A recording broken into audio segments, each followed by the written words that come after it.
Welcome बच्चों, मैं हीरू फैरवानी।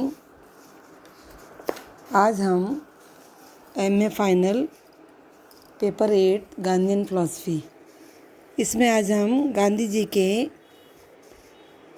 समाज में स्त्रियों का क्या स्थान रहा है, इस पर चर्चा करेंगे। ठीक है।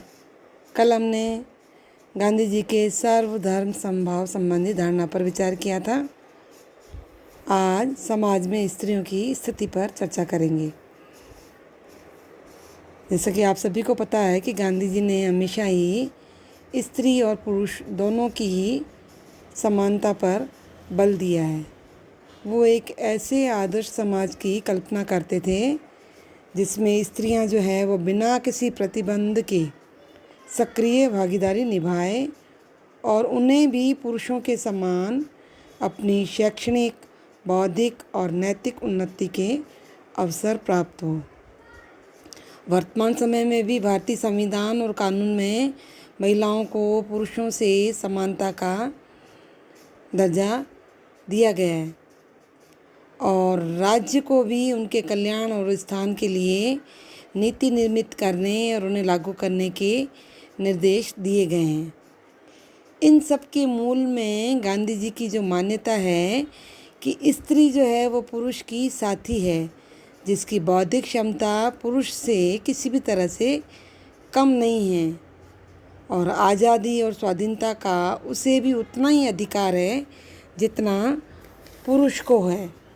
ठीक है। तो जिस तरह से पुरुष जो है अपनी प्रवृत्ति के लिए समाज में सर्वोच्च स्थान पाने का अधिकारी है, तो उसी तरह स्त्री भी जो है अपनी प्रवृत्ति के क्षेत्र में सर्वोच्च मानी जानी चाहिए। वे कहते थे कि मेरे सपनों का जो स्वराज्य है वो तब तक असंभव है जब तक कि भारत की सारी महिलाएं पुरुषों के कंधे से कंधा मिलाकर अपनी पूर्ण भूमिका नहीं निभाती।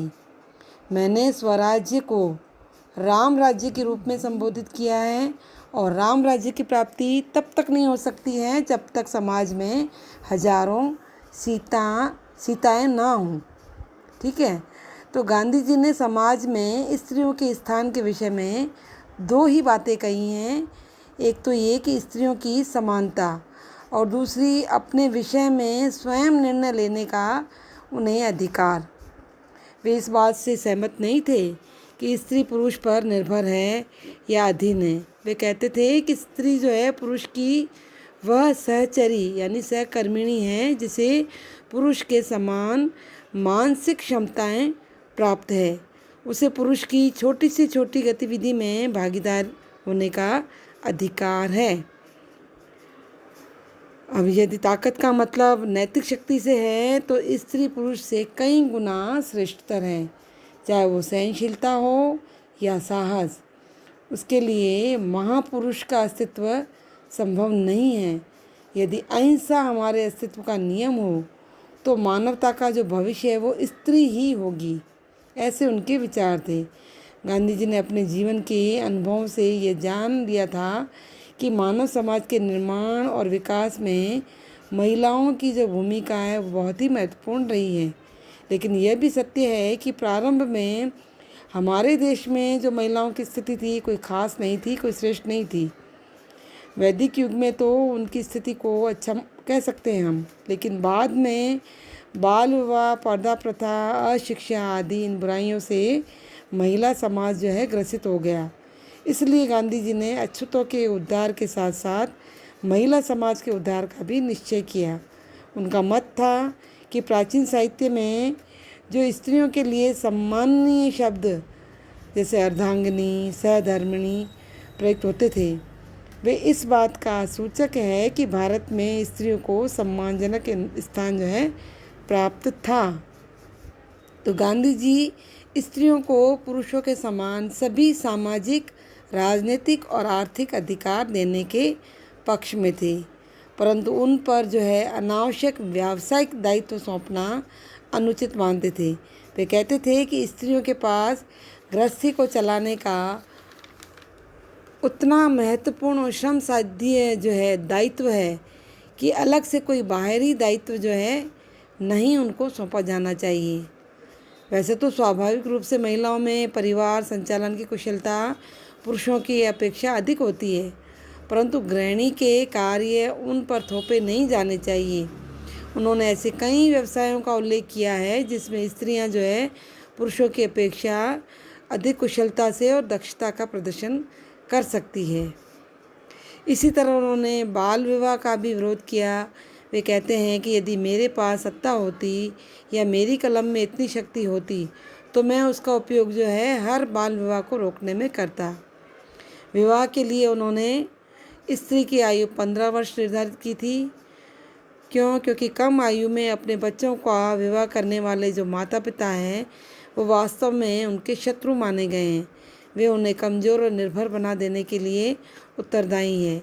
इसी तरह जो हिंदू विधवा को गांधी जी त्याग और पवित्रता की मूर्ति मानते थे। वे कहते थे कि विधवा जो है सभी लोगों के लिए पूजनीय है, उसे अशुभ मानना एक बहुत बड़ा अपराध है।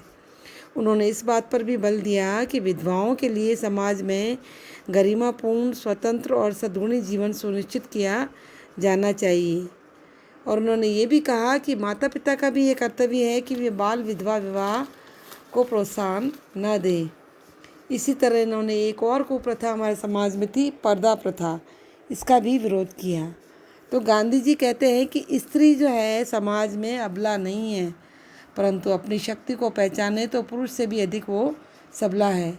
क्योंकि वो स्वभाव से ही कोमल और धार्मिक प्रवृत्ति वाली होती है, और जहाँ पुरुष जो है श्रद्धा खोकर ढीले पड़ जाते हैं, वहाँ स्त्री जो है धैर्य रखकर सीधे रास्ते पर स्थिर भाव से आगे बढ़ती है।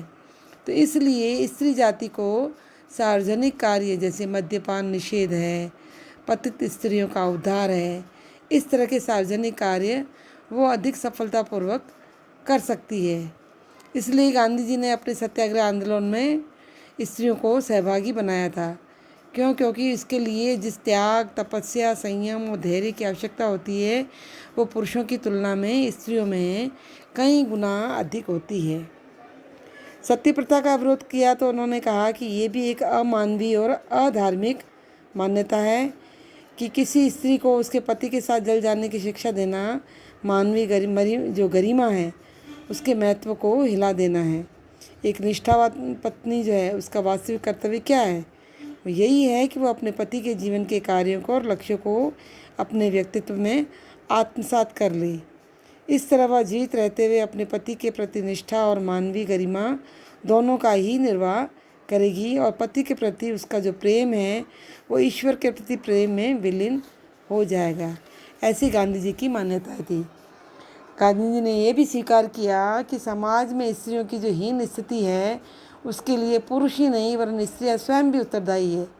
उन्होंने भारतीय महिला की निर्णय लेने के विषय में अभिभावक या पति पर निर्भर रहने की जो प्रवृत्ति है उसकी उन्होंने बड़ी कड़े शब्दों में आलोचना की। उन्होंने ये भी कहा कि स्त्रियां जो हैं अपने अंतःकरण के विपरीत पिता या पति के आदेश को मान लेना अपना कर्तव्य समझती है। पत्नी को पति के व्यक्तित्व में ही अपना व्यक्तित्व विलीन कर लेना गलत बात है। उन्होंने कहा कि इस मान्यता के कारण स्त्रियों की स्थिति जो है इतनी दीनहीन हो गई कि पुरुष उसके साथ बर्बरतापूर्वक व्यवहार करने लगा। उन्होंने कहा कि स्त्रियों की दशा में सुधार कानून द्वारा नहीं लाया जा सकता, उसके लिए तो स्त्रियों को अपने अधिकारों को, अपने कर्तव्यों के लिए जागरूक होना होगा।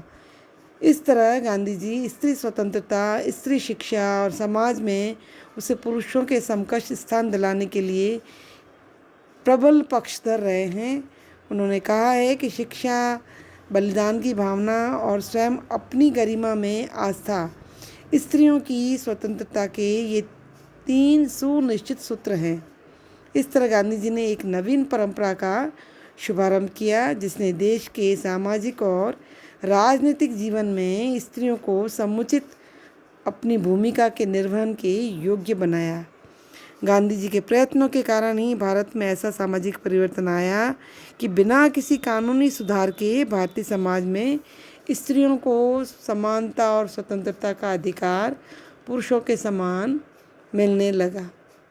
ठीक है, तो ये थे गांधी जी के स्त्रियों के समाज में क्या स्थान होना चाहिए, उस पर उन्होंने अपने विचार रखे।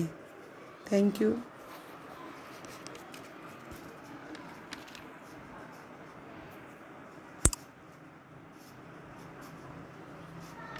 Thank you.